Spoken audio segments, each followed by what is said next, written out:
Labas rytas, suraitytas. Labas.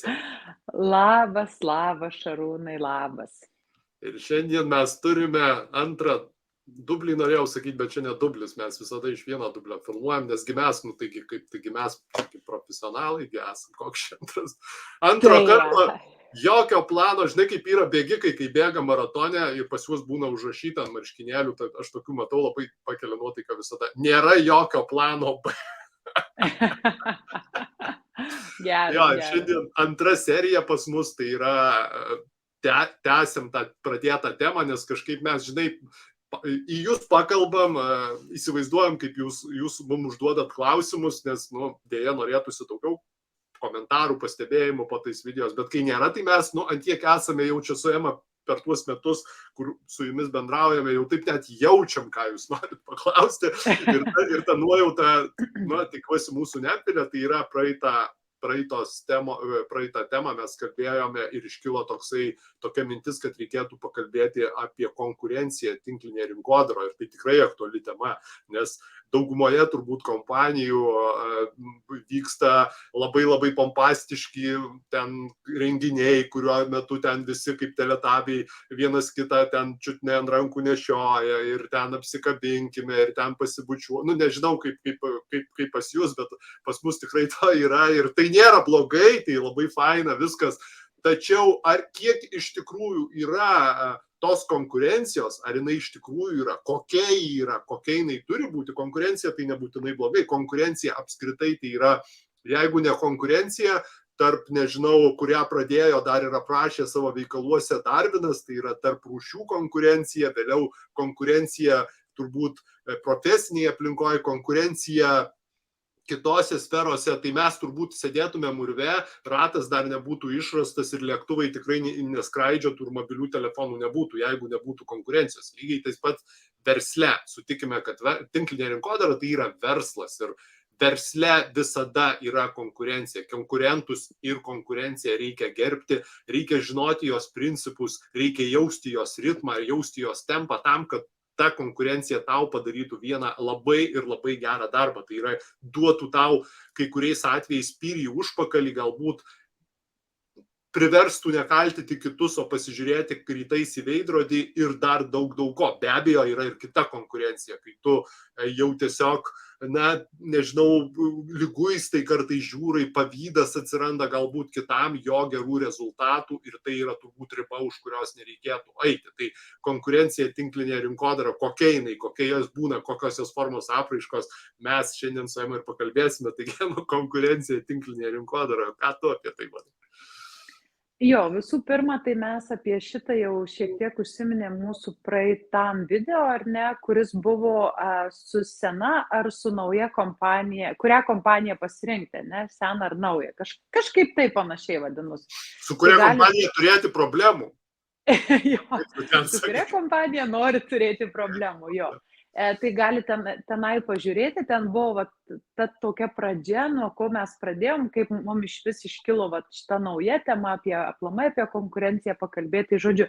Ir šiaip, klausykit visų mūsų video, žinokit, mes duodam daug nemokamo gero turinio, kas liečia tinklininkus, kas liečia tinklinę rinkodarą, kaip čia būti sėkmingesniem, kaip pakelti savo pajamų lygį, pajamas į kitą lygį, žodžiu. Klausykit mūsų, kai kartais kiti sako, aš jau net pašoku, kai sėdu į mašiną ir išgirstu Šarūno, labas rytas. Jo, tai mums iš tiesų yra labai gera tie, kurie mes turim tikrai nuolatinius sekėjus, kurie visada mūsų klauso, kurie sako, mano rytas prasideda su Ema ir Šarūnu ir pasibaigia su Ema ir Šarūnu. Ir paskutinį sykį, kai buvau Klaipėdoje, tai taip ir sako, aš atsikeliu su Ema ir užmiegu su Ema. Tai buvo labai labai fainas toks. Tai reiškia, žmonės tikrai stebi, jiems tikrai įdomu ir jie gauna vertės. Tai čia tokie įžangėliai, žinai. O dabar apie pačią konkurenciją. Jo, iš tiesų tai taip, gali būti sveika konkurencija ar ne, kada mes galim augti, kada mes galim tobulėti, kada mes galim siekti didesnių tikslų. Ir gali būti, kaip Šarūnas sako, nueiti jau į tuos kraštutinumus, kur, žinai, atsistoji į tokią konkurenciją, kur aš turiu geriau padaryti, kur aš, stoju į tokią kovą. Ir kas atsitinka tada pas mus įsijungia mygtukas dirbti sunkiai. Aš žinau, ką tai reiškia, žinau ir aš labai dažnai apie tai ir žmonėm kalbu, kad sakau, tinkliniai rinkodarai mes galim dirbti arba lengvai, arba galim dirbti sunkiai. Ir iš kur atsiranda būtent tas sunkiai, iš kur atsiranda ta konkurencija, mes nesąmoningai save pastatom, kad aš dabar esu kažkam konkurentas ir aš turiu parodyti, kad aš galiu būti pirmas arba pirmesnis, greitesnis, pasirašyti daugiau žmonių į komandą, žodžiu, turėti daugiau klientų ir atsiranda ta tokia lyg ir nesąmoninga kova, kad aš turiu parodyti, kad aš galiu. Ir čia įsijungia sunkiai. Ir man tas labai nepatinka, nes aš žinau, ką tai reiškia. Tada tu įstatai save į tokį kampą, kur tu, ta sunkia energija, su tuo pavydu, su ta jėga, tokia viskas daroma iš to, kad reikia, nes aš turiu įrodyti pasauliui, ką ir kam, nežinau, kam ten kas įrodinėja, bet kiekvienus tai savo demonais nekovoja. Bet mano galva, aš tai iš tiesų prieš mūsų šitą video, tai iš vis galvojau pasakyti, kad konkurencija aplamai neegzistuoja. Bet aš manau, kad Šarūnas tikrai nesutiks su tuo ir sakys, kad yra sveika konkurencija ir kad tai yra gerai. Lygiai taip pat kaip ir su tuo pavydu. Yra baltas pavydas ir juodas pavydas. O aš sakau, kad tai yra tiesiog pavydas. Jeigu žmonės, kad ir baltai pavydi, jie iš tiesų vis tiek pavydi. Tai čia lygiai tas pats. Sveika konkurencija, bet tai yra vis tiek konkurencija ir tai yra ne ta energija, su kuria aš norėčiau dirbti. Čia per mano, žinai, tą moterišką. Tu, Šarūnai, tai jau pasakysi, jau jeigu plauk, tai per Atlantą. Tai aš nežinau kaip tu, bet aš nei vieno tinklininko nelaikau savo konkurentu. Aš taip dažniausiai didžiausias konkurentas man yra aš pati savo. Ema, ar šį mėnesį geriau pavarysim, negu praeitą mėnesį pavarėm? Ema, ar šiais metais būsim geresni, negu buvo, ten praėjusiais metais? Tai vienintelis konkurentas, kas man yra, tavo ankstesnė vakarykštė versija, ne? O kas tau yra, Šarūnai, konkurencija? Pirmiausia, noriu pasakyti visiems, kad įnešti šiek tiek aiškumo, kurie dar Emos nepažįsta, bet pigu ją aišku kalbėti, kai jinai nuvažiuoja, pavyzdžiui, pasirodo bet kurios kompanijos turbūt jau renginėje ir atsiranda būrys ten žmonių, kurie sako, Ema, mes su ten keliamės ir gula. Ir čia jinai tikrai nešaržuoja, taip iš tikrųjų yra patikėti. Jeigu važiuosit, tai jūs tikrai tai pamatysit. O jeigu rimtai kalbant, tai Ema pagal savo būtį, charakterį turbūt, čia mano nuomonė asmeninė, aš tai nebūtinai teisybė ir čia mano nuomonė. Tai yra, jinai yra žmogus, kuris atėjo į šį pasaulį nešti tai, ką gėri ir visa kita, ir už tai mes ją visi mylime ir gerbėme. Tačiau, o aš atėjau į šį pasaulį tam, kad tiesiog duoti žmonėm viltį ir pasakyti, kad jeigu šūdas, tai yra šūdas ir jisai smirdas, prašau už tą įsireiškimą. Tiesiog aš toksai esu. Nieko nebepadarys. Tai konkurencija, aišku, nėra šūdas ir tai yra tikrai, kaip sakiau, jeigu pajungti jį teisingą linkme, tai yra tikrai geras dalykas ir aš galiu pasidalinti vienu tokiu lifehacku ir taisyklę, kurį aš pats visada 100% vadovaujuosi ir visada jinai pasiteisina. Kaip Ema minėjo, kad reiškia, jeigu tu konkurenciją jungi ir kad reikia dirbti sunkiai, aš pasakysiu dar daugiau. Tai yra, kad tu, jeigu pradedi kabinti lyderiam, kitų šakų lyderiam, savo šakos lyderiam, etiketę, kad jis čia gal daro kažką ne taip, o galima būtų padaryti kitaip. Yra vienintelė taisyklė. Pirmas gyvenime turbūt vienas geriausių charakterio būdų, tai nekabinti kitiems žmonėms etikečių, dar daugiau etikečių nekabinti tiems žmonėms, kurie turi kažkokį pasiekimą didesnį negu tavo. Tinkliniai rinkodarai labai viskas paprasta. Kiekvienoje kompanijoje yra kažkokie skaičiai. Geriausias skaičius be abejo yra čekio dydis, mėnesinio čekio dydis, tai jeigu žmogus uždirba už tave daugiau, tu kaip minimum neturi jokios teisės jį kritikuoti. Net mintyse. Todėl, kad jeigu tu tai darai, kas įvyksta? Tavo pasąmonė užfiksuoja vieną dalyką. Tokiu kaip jisai būti negalima. Todėl, kad jisai va toks ir negana to, ir dėl to tau pasidaro sunku dirbti. Tai aš tiesiog padedu viską, man padėk labai yra iš tikrųjų. Jeigu jūs kritikuojat arba minti, net negarsu, savo pasąmoniai sukat ratą, tas zarazą, matai, čia va, o jis todėl tai turi, dėl to, kad jis va toks, anoks ir kitoks dar. Tokiu atveju, ką užsikabina viską mes, tai, ką mes turim šiandien, tai yra tie veiksmai, kuriuos mes kažkada darėm ir tai yra mūsų pasąmonės vaisius, jis gali sukurti bet ką. Ir jūs užkabinat savo viduj pasąmoniai, tokių kaip jis negalima būti, dėl to, kad jisai toks ir toks. Kas įvyksta, ne tik, kaip Ema sako, sunkiai pradeda judėti viskas, bet apskritai užsidaro viskas.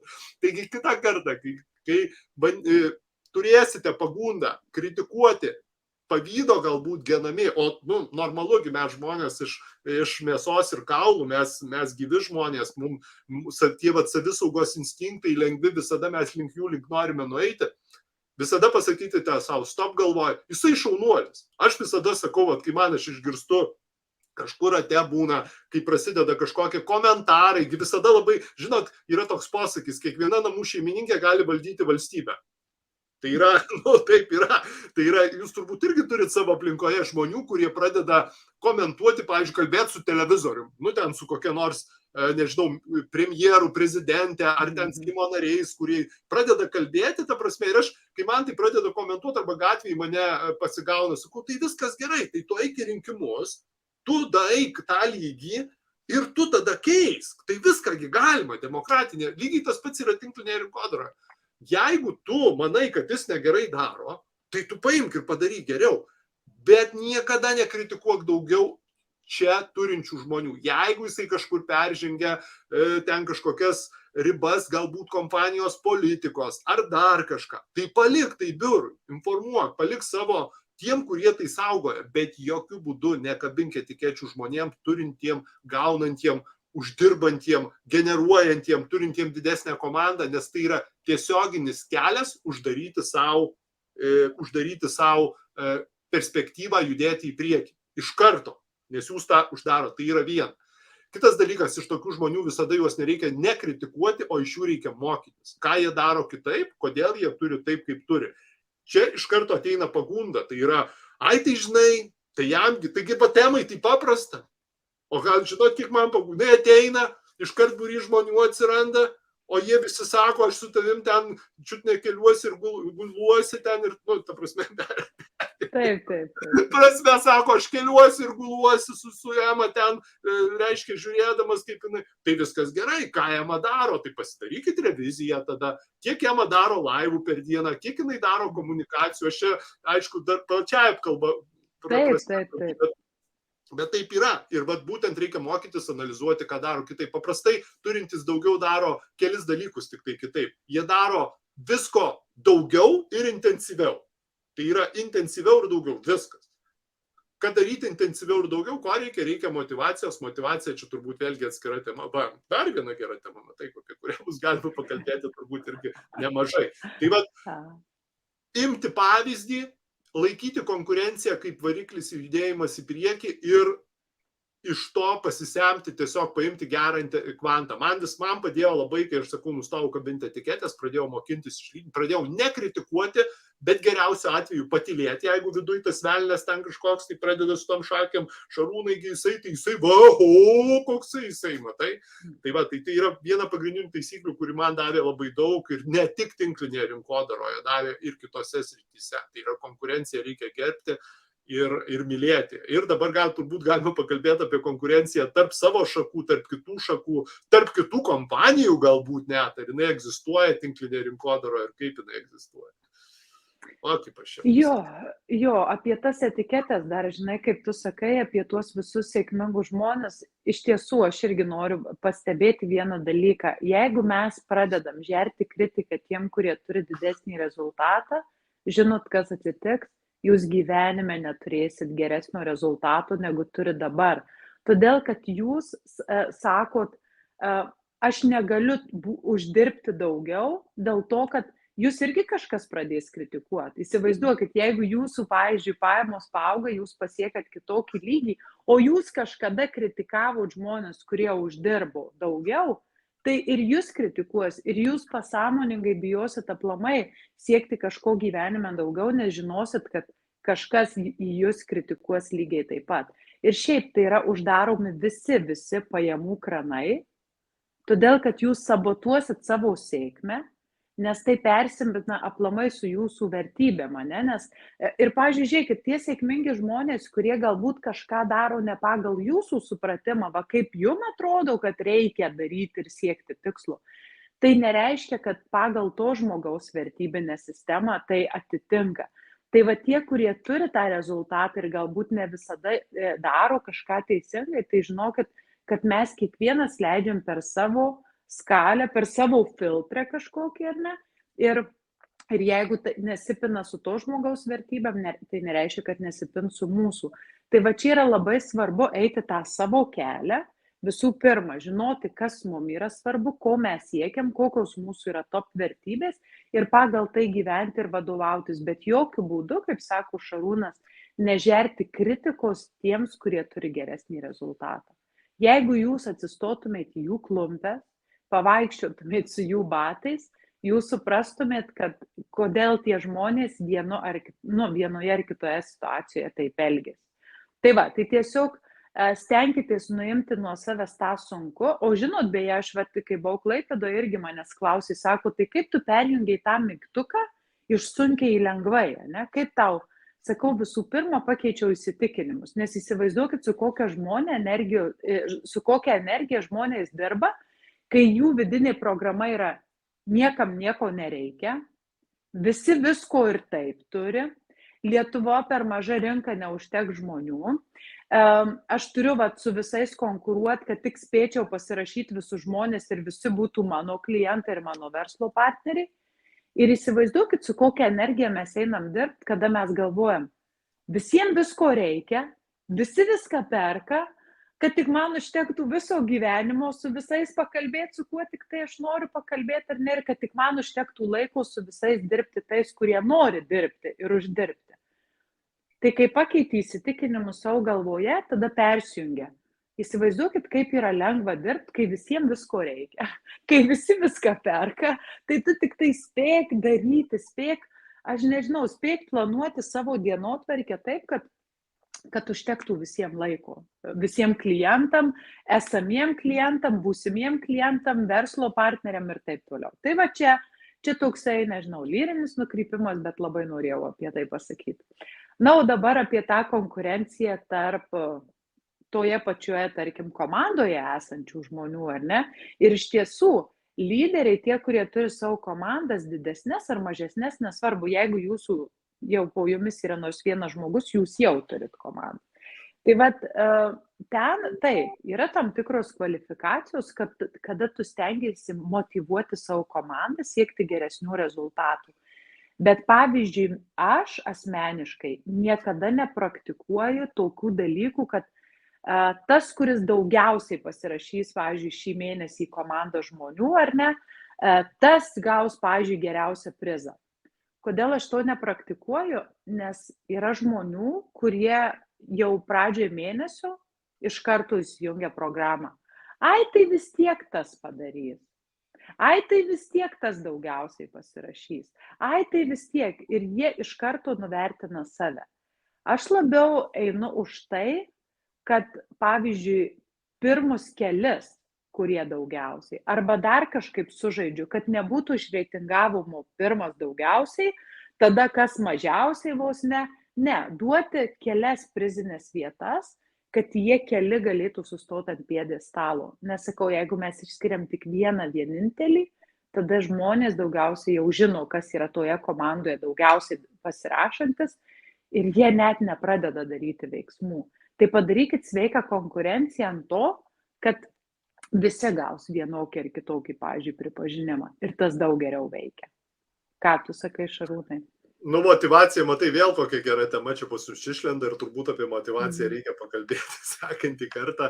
Aš tai manau, kad motivuoti reikia ir aišku, būrelius, kurie yra sprinteriai ir tie, kurie lėtesni ir visus kitus, bet čia turbūt atskira didžiulė tema ir motivacija, tai apskritai tema, apie kurią šiuo metu reikia turbūt kalbėti, daug kalbėti, nes tai yra iš tikrųjų didžiulė problema. Ir kaip juos motyvuoti, žmonės kaip motyvuoti, tai turbūt pirmiausia reikia pačiam išmokti save motyvuoti. Tai va, kai tu pats esi motyvuotas, kai tu žinai, kaip tai daryti, tai turbūt gali perduoti ir tai persiduoda automatu ir tavo komandai.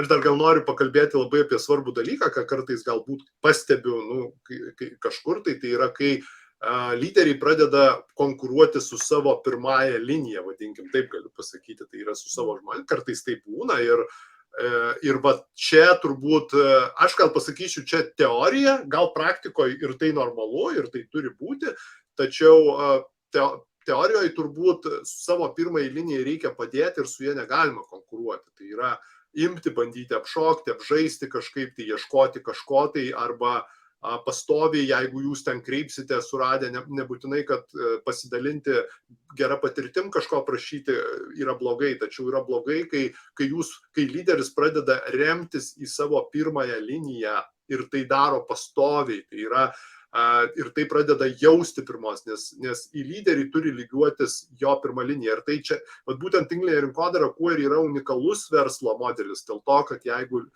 tu lyderis kaip tualeto dangtis, kuris yra uždaręs visą tą savo linijos judėjimą, arba, kaip čia Ema buvo minėjusi, beje, per mokymų savaitgalį mes apie tai labai smagiai pasijuokėm, jeigu pas lyderį vyksta, pavyzdžiui, nėštumas ir vyksta gimdymas, tai visa pirma linija gimdo kartu su tuo lyderiu, arba kaip Ema man vieną kartą pasakė, ir aš labai stipriai beje susimašiau apie tai, sako, Šarūnai, tau netrodo, kad visi tam maratoną bėga, blemba, žinokit, nuskauda buvo klausyti, bet taip yra, negali visi ten paskui tave varyti ir tai yra, ir tai veikia.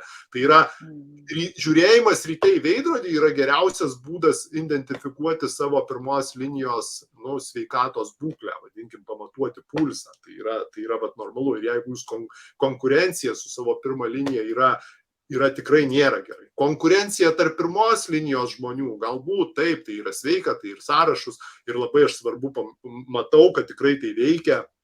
Kai to nepadarai, iš tikrųjų tu padarai labai nepataisomą dalyką, tai yra, kaip nevedi mėnesių rezultatų, nedarai reitingų vienokio ar kitokio, kuriuose žmonės gali matyti savo pasiekimus, jiems iš tikrųjų yra smagu, mum irgi smagu yra, kai mes ten esame reitinguojami. Tai tas dalykas irgi vienaip ar kitaip veikia ir jisai yra reikalingas, nes konkurencijos, evoliucijos ir visų kitų dalykų tikrai niekas neišėmė iš mūsų gyvenimo, bet konkuruoti su savo pirmą liniją, remtis į savo pirmą liniją kaip į ramstį, vadinkime, tiesioginė šio žodžio prasme, tai bent jau tinklinio marketingo teorija sako, kad to nereikėtų daryti, nes žmonės labai greitai pradeda jausti, kai jūs pradedate į jų rezultatus remtis, nes pats nieko nedarote. Nes yra, aš tokia taisyklė, jeigu tu nori, kad tavo komanda darytų 100%, tu kaip minimum turi daryti 200%, tada jie darys lygiai pusę tiek, kiek darai tu. Ir tai yra gamtos dėsniai, tai nėra tinklinės rinkodaros dėsniai. Tinklinė rinkodara tiesiog atėję yra gamtos dėsniai. Tai vat, konkurencija tarp šakų be abejo visada egzistuoja ir ją net aš pastebiu kai kurios kompanijos, o galbūt net ir visos kompanijos visada skatina. Nes jinai natūralu, kad tinklinės rinkodaros kompanijos tai yra verslo subjektai ir jų tikslas yra be abejo pardavimai, vienaip ar kitaip. Tai konkurencija, tai yra įvairių reitingų sudarinėjimas, netgi paprovokavimas kai kuriais atvejais, jisai egzistuoja, tai reikia žiūrėti sveikai, priimti tą sveikai. Ir jisai tik tai skatina judėti į priekį. Tai visose kompanijoje, aš kiek bent esu stebėjęs, tinklinėse kompanijose tarp šakų konkurencija yra skatinama. Tai yra vienaip ar kitaip, sakau, net paprovokuojama, ten kas pasisakys, kad ir taip toliau ir panašiai. Paskutiniu metu matau, kad ateina daug, beje, konkurencija tarp kompanijų, Ema sako, nors kitaip visiems visko užtenka, be abejo, aš sutinku, kad visiems visko užtenka, tačiau jinai irgi pradeda kartais jaustis. Ir čia irgi nėra blogai, tiesiog reikia keisti arba modifikuoti veiklos būdus, nes kai atsiranda daug žaidėjų, pavyzdžiui, yra žaidėjai, kurie, pavyzdžiui, dirba kaip pavyzdys tik prospektingu dabar yra, kuris yra kaip tėvė mūsų turbūt kiekvienoje tinklinėje rinkodaroje. Tai yra tokia tinklinės rinkodaros žmonės išdegintą žemę padaro, jie išdegina viską. Ir tada kas? Tada jeigu tu sėdi ryte žiūrai gerdamas kavą į horizontą ir galvoji, nu ką padaryti čia kitaip, kad tiesiog tai gauti kitą rezultatą. Ir tu jeigu atrandi, nu aš visada nežinau, gal aš toks esu tiesiog savo vidum, sako, tinklinė rinkodaro nereikia nieko išradinėti naujo. Aš pasakysiu kitaip, tinklinė rinkodaro reikia išradinėti kažką, pradėti išradinėti kažką naujo, kai tu padarai kaip minimum kokius 300-400 verslo pristatymų. Iki 100 verslo pristatymų tu nieko neišradinėk naujo, tu tiesiog kopijuok tai, ką tą sako tavo sponsorius ir tada turėsi rezultatą. Jeigu tu padarai 500, kaip pavyzdys, pristatymų ir tavo tas rezultatas, kurį tu turi, jis tavęs netenkina, tokiu atveju jau reikėtų galvoti apie savo asmeninį braižą. Čia mano vėlgi apie asmeninę nuomonę, aš link to judu, aš būtent dirbu taip. Tai vat, tokios konkurencijos būdai yra tarp šakų, tarp skirtingų linijų, tarp kompanijų, tai kaip matau aš, taip kaip identifikuoju aš, taip kaip aš gyvenu su visu tuo, kaip nekabinė etikečių, kaip mokaisi, žaviesi ir vienaip ar kitaip stengiasi nekritikuoti, arba iš vis nekritikuoja ir iš vis nekalbė apie tuos, kurie turi daugiau, uždirba daugiau, nes tinklinė rinka labai paprasta. Parodyk, kiek tu padarė apyvartą, kokį tu gavai čekį ir jeigu tas žmogus turi daugiau, na tu tiesiog negali jo kritikuoti, nes tu uždarai savo visą judėjimą į priekį totaliai. Tai va, toksai mano. O tu pastebėjai, Šarūnai, kad dar tie, kurie turi didžiausią rezultatą, jie leidžia savo būti savimi. Nes pavyzdžiui, pradžioje dažnai, kai mes pradedam kopijuoti tai, ką daro mūsų sponsoriai, tai, ką daro mūsų aukštesniai, mes lyg ir atsistojam į tą poziciją, kad turim pradėti kalbėti tais pačiais sakiniais, tais pačiais žodžiais, turim lyg ir atrodyti, lyg ir gestikuliuojam panašiai, lyg ir sulėtinam arba pagreitinam tempą pagal savo, ten kaip kalba mūsų sponsorių, žodžiu, jeigu jis greita kalbis, mes irgi stengiamės daug greičiau kalbėti, jeigu jis lėtai kalba, tada ir mūsų visas būdas nurimsta. Tai vat, ar jums neatrodo, kad vat tie žmonės, kurie turi geriausią rezultatą, pirma sudedamoji dalis, kodėl jie yra sėkmingi, jie leidžia savo būti savimi.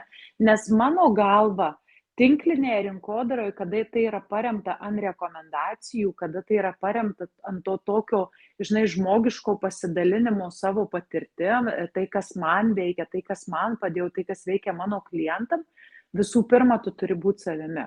Ir kaip mes dažnai anksčiau su Šarūnu sakydom, būti, o ne atrodyti. Kol mes tik tai atrodom, tai labai jaučiasi, viskas vyksta energetiniam lygmenį. Tai vat mano galva, konkurencijos nelieka tada, kai tu leidi savo būti autentiškam ir tu supranti, kad tiem žmonėm, kurie tiks tavo energetika, kuriem tiks tavo išvaizda, tavo sakiniai, tavo kalbos struktūra, jie yra ateis pas tave. Nu, va, tu tuos grybus ir susirinksi.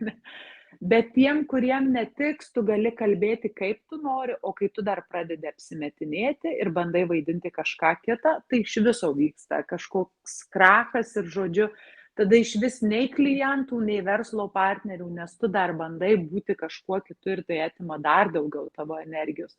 Tai va, tai visų pirma, leiskit savo būti autentiškais, nes kiekvienas mes tikrai esame unikalus ir mums nereikia, mes galim kopijuoti techninį veiksmą, galim kopijuoti kažkokią sistemą, kuri veikia mūsų sponsorių, pavyzdžiui, ten story ar ne, kaip pavyzdys, ar dar kažką, tekstą galim, nu, bet tik ne asmenybę. Tai vat, būkite autentiški, nestokit su nieko į kažkokį, kad aš turiu būti geresnis, atrodyti taip pat, kalbėti taip pat. Ir aš tikiu, kad jūs eisit per lengvumą ir gausit tikrai daug geresnį rezultatų, negu gaunat dabar. Arba kitaip pasakysiu, na gyvenkit žvaigždžių gyvenimą, nes būti savimi tai yra prabanga, kalbėti, ką nori, daryti, ką nori. Čia, žinokit, nagais ir ragais išsilupti reikia, niekas tau tyką neduoda. Tai šiandien... Bet verta. Tai šiandien turbūt tiek... Konkurenciją mylėkite, gerbkite konkurenciją, išmokite nekabinti etikečių daugiau už jūs turintiems ir patikėkite, jūs labai greitai turėsite, pakilsite ant aukštesnio laiptelio, o gal net ir aukštesnio laiptelio už tą žmogų, kuriam jūs viduje vienaip ar kitaip jautėte pavydą. Tai šiandien tiek. Iki. Ir žinoma, nepamirškit paspausti subscribe mygtuko, kad galėtumėt gauti visas naujienas. Žinoma, mus galit klausyti visose podcast platformose, kai bėgiojat, vairuojat ar lyginat ar plaunat indus. Tai va, tai žodžiu, būkit kartu su Tinklomanija ir iki penktadienio.